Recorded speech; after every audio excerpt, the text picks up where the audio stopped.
Hello. Now, I haven't got my new muff divers yet, so you got this little thing on my shoulder. I'm not sure if it's protecting, not really a wind, but it's a bit of a breeze, you know, today. There's my little boy.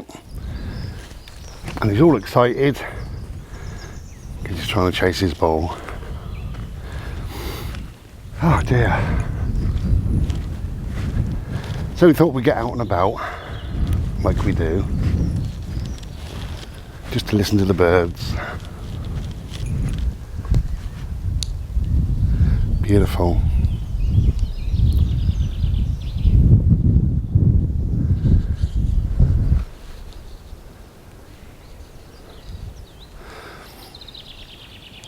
Nice, lovely day, a bit breezy, but I've only got a t-shirt on today, so that must mean we're near to summer, somewhere near.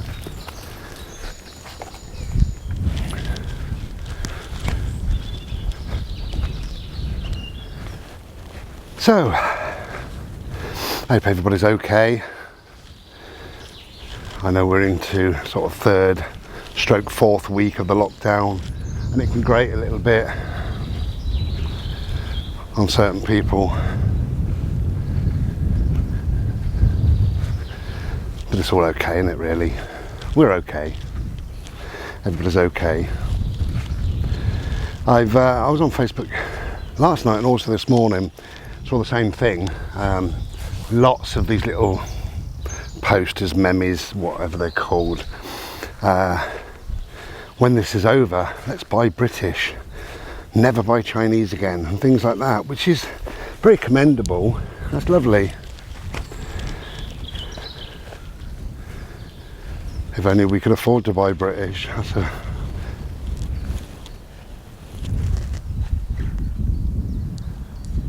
whole thing.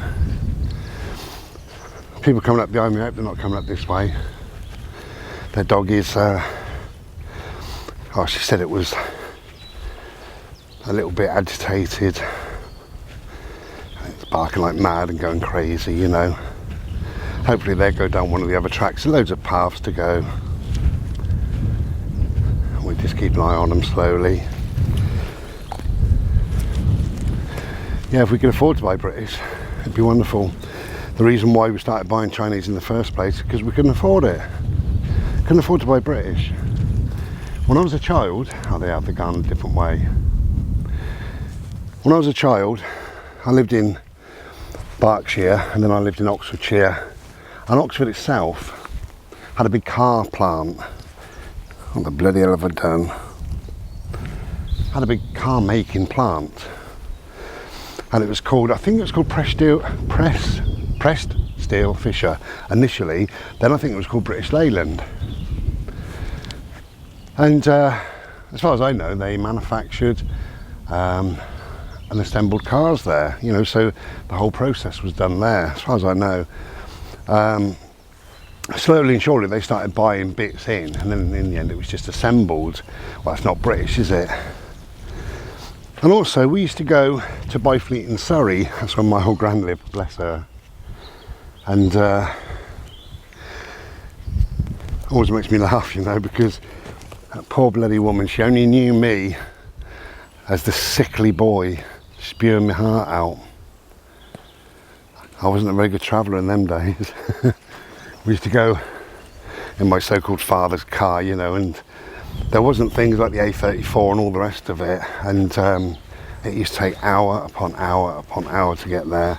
He would never stop. I used to be sick out the window and feel bloody awful visiting my gran and end up falling asleep or just sitting there dreading the journey home, knowing I've got all that to come. But anyway, whatever. That was Byfleet, Surrey. Just before we got to Gran's, there was a huge factory. I always remember this huge factory.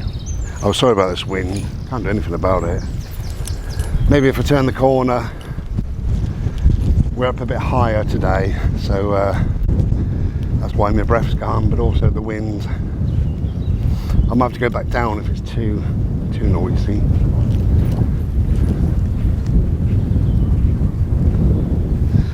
Here we are.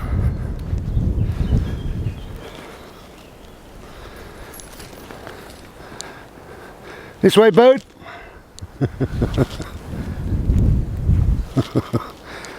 Boat, this way. This way.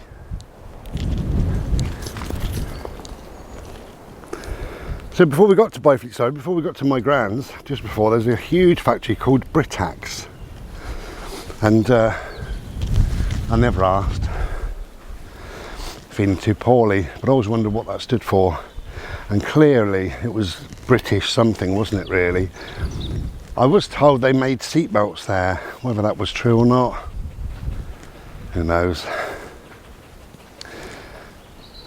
And also in Britain you had Sheffield Steel. No, Sheffield Steel, I tell you what, if you bought a cutlery set 30 years ago and it was stamped with Sheffield, you'd still have it today.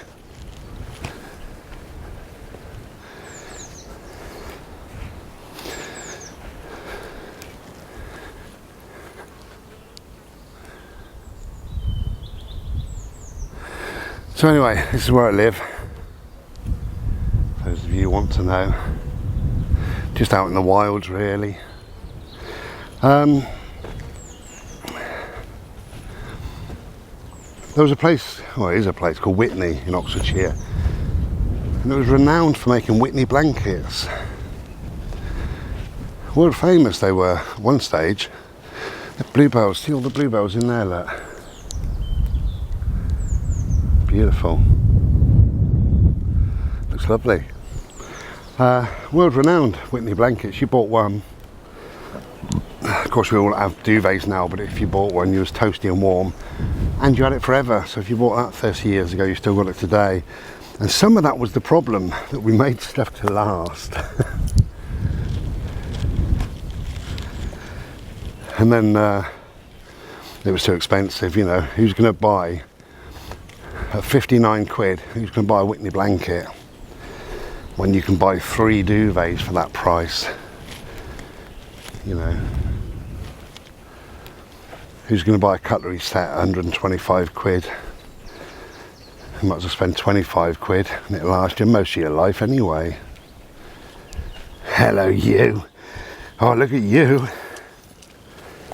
He buggered off.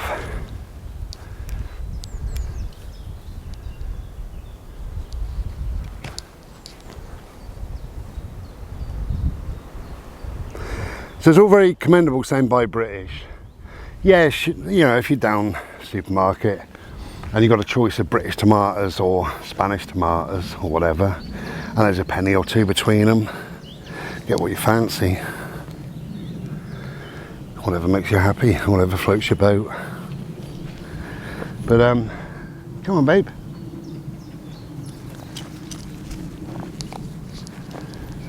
It'd be lovely. One of them said, let's open all the old factories. Well, all the old factories now are housing. You know, we've got rid of things. So we don't make what we used to make. We don't, well, we're not that person anymore, are we? Life has moved on, things have changed. And we have got used to buying things from abroad as well. You know, the world is a much smaller place. You know, when I was a kid, I mean, I just said how ill I was sick and bad. Going, what is now probably an hour's journey, hour and 10, hour and 20 minutes. But it did take about 4 or 5 hours before. But now, within just a couple of days, whatever you want. You know, if you want 1,000 televisions, get them from China, you get them in 3 days. And a quarter of the price, probably less, than what the UK can do it for.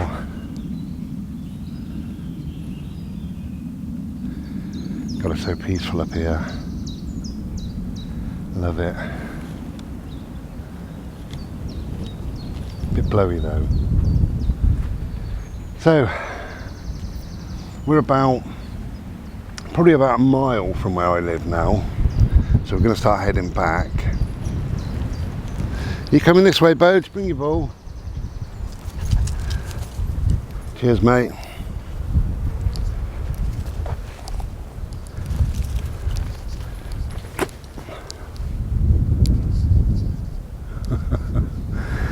Bless him.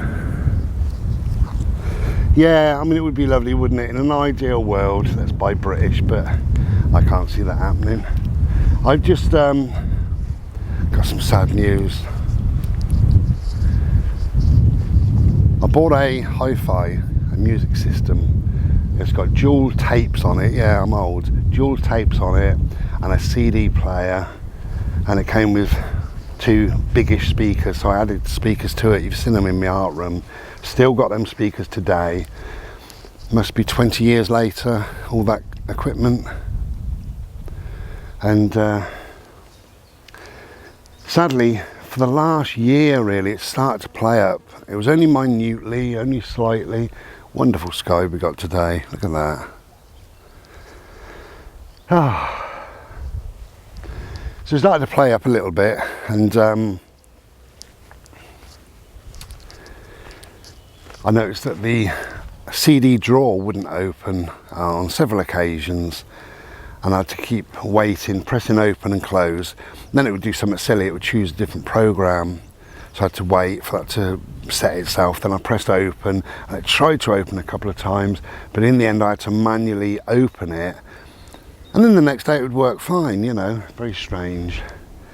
But it's got worse and worse now, and it can't do a lot, bless it. It can play music once I've managed to get a CD into it.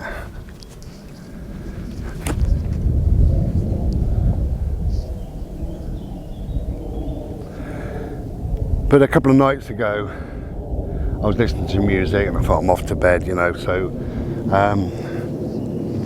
I'm sat there with the remote control and I turned it off. It wouldn't turn off, just carried on going. So I got up and I manually turned it off, and it turned it off, then come back on, and I couldn't turn it off, so I ended up unplugging it.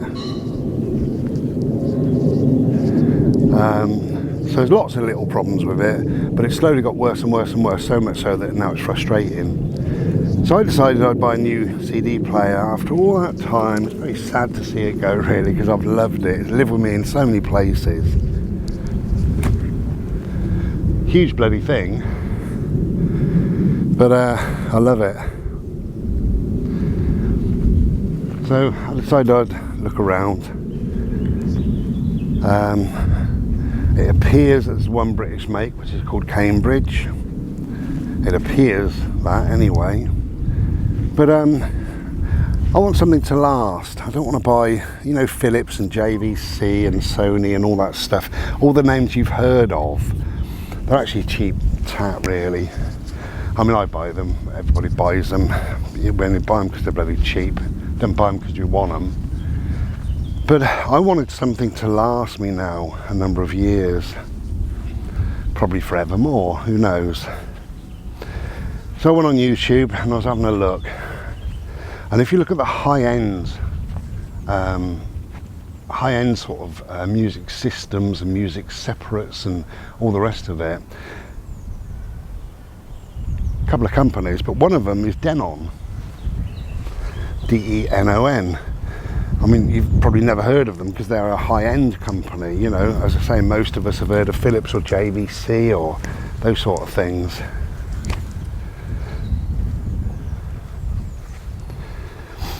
Anyway, so as I'm gabbering on here, I bought it in the end, and quite pricey. So many fantastic reviews, so many videos on it. There's one guy that's got a similar model to the one that I've got, and he bought it in 1989, and there he is at home and he's playing it, and it's absolutely perfect. They're big, well, not big, they're solid, heavy and solid. And